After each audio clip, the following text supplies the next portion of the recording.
आज बात करते हैं 1,36,000 कर्मचारियों के ओल्ड पेंशन की बहाली के ऊपर। इसमें जो नियम बनाए हैं वो कौन कौन से नियम रहेंगे, 10 ऐसे नियम आपको बताएंगे जिसकी जानकारी देंगे, जिसमें ओल्ड पेंशन स्कीम के तहत ये दायरे में आ रहे हैं। जनरल एडमिनिस्ट्रेशन ने बाकायदा जो कैबिनेट में मीटिंग की गई थी, जिसमें पुराने पेंशन को बहाल करने के लिए जो मेमोरेंडम है वो आज जारी कर दिया गया है।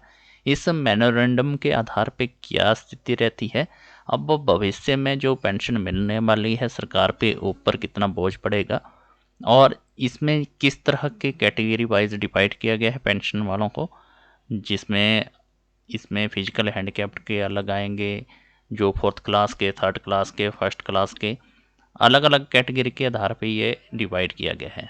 अब इस मेमोरेंडम के आधार पर वित्त विभाग अब नियम बनाएगा, और जो नियम बनेंगे वो सबको फॉलो करने होंगे। अगर जो ओपीएस लेना चाहता है, अगर जो नहीं लेना चाहता है, उसके लिए ये जो नियम बनेंगे वो लागू नहीं होंगे। कैबिनेट ने पेंशन तो लागू कर दी है, जो बहाल कर दी है, लेकिन जो एसओपीएस बनेगा इसमें पूरा का पूरा जो शो करना होगा कि करंट डेट से पेंशन मिलेगी या फिर जो 2003 से जो बना हुआ था उसके आधार पे मिलेगी।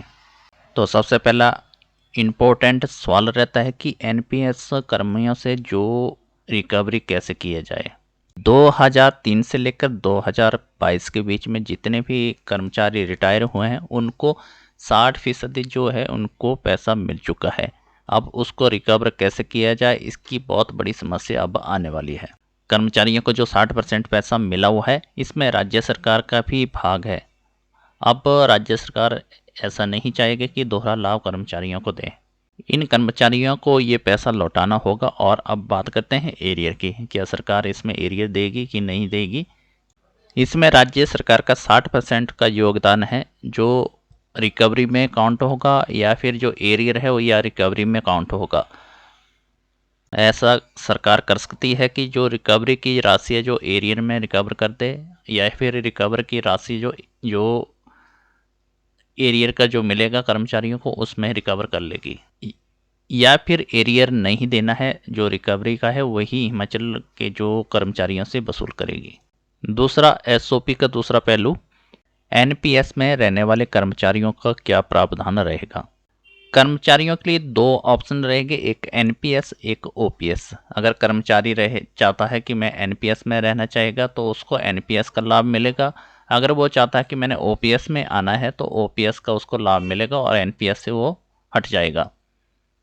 इसके बाद ओपीएस का तीसरा पहलू, जिसमें रिटायर कर्मचारियों से रिकवरी कैसे होगी। जो कर्मचारी भविष्य में रिटायर होने वाला है 5 साल बाद, 10 साल बाद या फिर 15 साल बाद, तो उनके रिटायरमेंट के बाद जो रिकवरी होती है वो उसको कैसे पूरी करेगी। जितने भी कर्मचारी 2003 से अब तक जितना भी उनका अंशदान यानी कि जो पैसा कटता है वो एक एनपीएस के रूप में कट रहा है, और एक राज्य सरकार का भी उनका अंशदान जो है सेंट्रल गवर्नमेंट के पास जमा करवा रही है। जब रिटायरमेंट होगी इनकी तो राज्य सरकार की तरफ से उनको पेंशन लगेगी, और सेंट्रल गवर्नमेंट से उनको 60% जो उनका पैसा जमा हुआ है, जो रकम हुई उसका 60% उनको वापस देगी। हिमाचल प्रदेश के राज्य सरकार जो है कर्मचारियों के जो सेंट्रल गवर्नमेंट में उनका एनपीएस के रूप में जो पैसा जमा हुआ है उसको पहले 10% दे रही थी, उसके बाद फिर 14% उन्होंने उसको कर्मचारियों के खाते में डाला है। अब बात रहती है कि उस पैसे को जो सेंट्रल गवर्नमेंट के पास जमा हो चुका है उसको कैसे वापस लाया जाए। रिटायर होने के बाद उनको ये पैसा मिलना है, लेकिन अब बात रहती है कि आने वाले समय में जैसे वो रिटायर होंगे तो उनका जो ये पैसा उनको मिलेगा उसको कैसे वापस ले जाए। तो उसके लिए कौन सा पहलू बनाया जाए, कौन सा नियम बनाया जाए, जिससे उनका जो भविष्य में जो पैसा मिलेगा वो उनको पेंशन के रूप में पे करना होगा कि नहीं करना होगा, या फिर उनको जो सेंट्रल गवर्नमेंट के पास उनका जो पैसा जमा हुआ है 60%, या फिर उनको ही रहेगा या फिर उसको जमा करना होगा।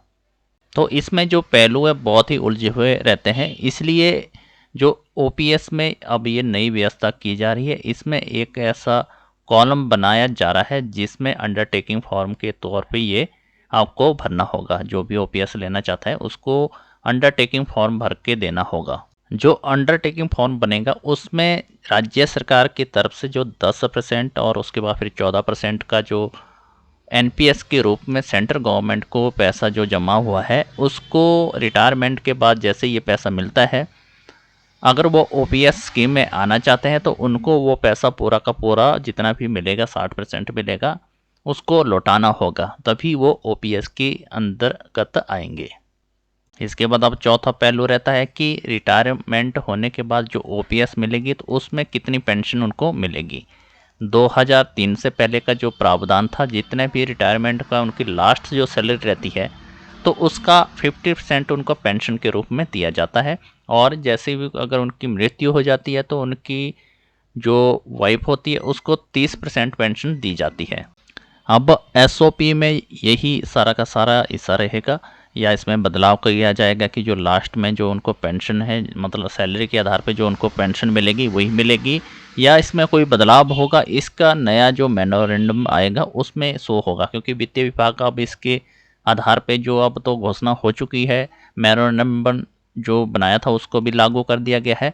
अब वित्तीय विभाग ही अपने तरफ से जो नियम बनाएंगे उसको ही फॉलो करके ही पेंशन मिलेगी। इसके बाद अगला पहलू कि केंद्र सरकार के पास जो 7,800 करोड़ रुपए जो राशि जमा हुई है उसको कैसे वापस लिया जाए। तो इसमें जो हिमाचल गवर्नमेंट का जो राशि है, जिसमें 4,500 करोड़ जो उनके पास जमा है उसको कैसे वापस लिया जाएगा। इसके बाद हिमाचल वित्तीय विभाग एसओपी के तहत जो कर्मचारियों का कंट्रीब्यूशन है उसको बंद कर देगी और उसको ओपीएस में कन्वर्ट कर देगी।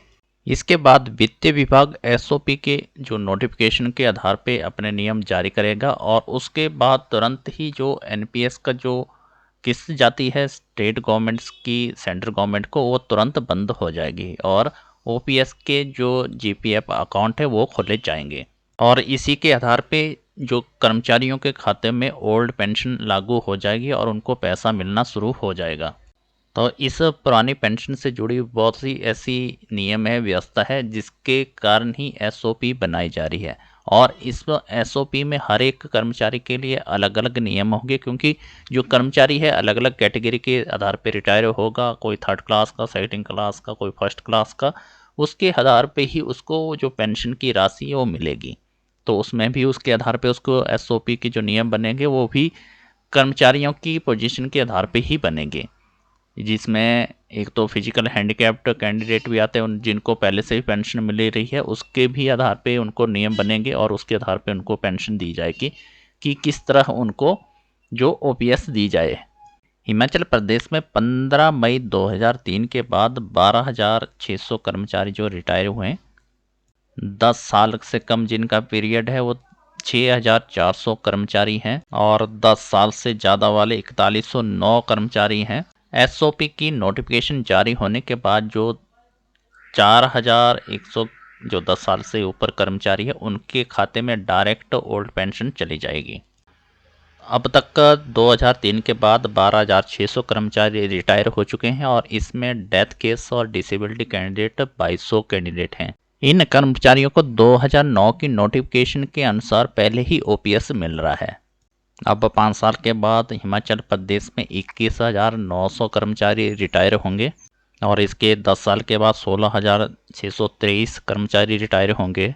तो 10 साल के बाद हिमाचल गवर्नमेंट के पास वित्तीय संकट आएगा और उनको पेंशन देने के लिए और भी साधन को जुटाना होगा, तभी ये पेंशन जो ओल्ड पेंशन स्कीम को लागू किया गया है इसको जो भी कर्मचारी रिटायर होंगे उनको दिया जा सकता है। क्योंकि हिमाचल प्रदेश के 1,36,000 कर्मचारियों का सपना साकार हुआ है। कर्मचारी चाहता है कि उनको जब अपनी सेवाएं ख़त्म कर देता है तो उसको किसी के आगे हाथ ना फैलाना पड़े, इसलिए ओल्ड पेंशन की व्यवस्था को बहाल करने की उन्होंने सबसे ज़्यादा मांग की गई थी।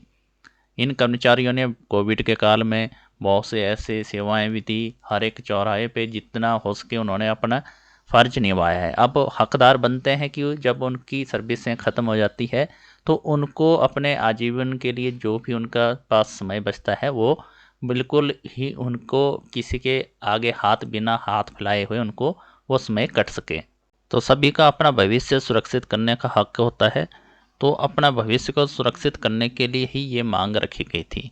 अब बात रहती है राज्य सरकार के ऊपर कि अब जो 1,36,000 जो कर्मचारी रिटायर होगा उनको पैसा कैसे दिया जाए। हिमाचल गवर्नमेंट को अपने सोर्सेज बढ़ाने होंगे, टैक्स में बढ़ोतरी करनी होगी और जो भी आय के साधन जुटाने होंगे जहां से इतने कर्मचारियों को पेंशन भी दी जा सके, तभी ये सपना साकार होगा। अगर हिमाचल गवर्नमेंट के पास अपने साधन होंगे जिनसे वो अपना आमदनी जो है राज्य की बढ़ा सकें।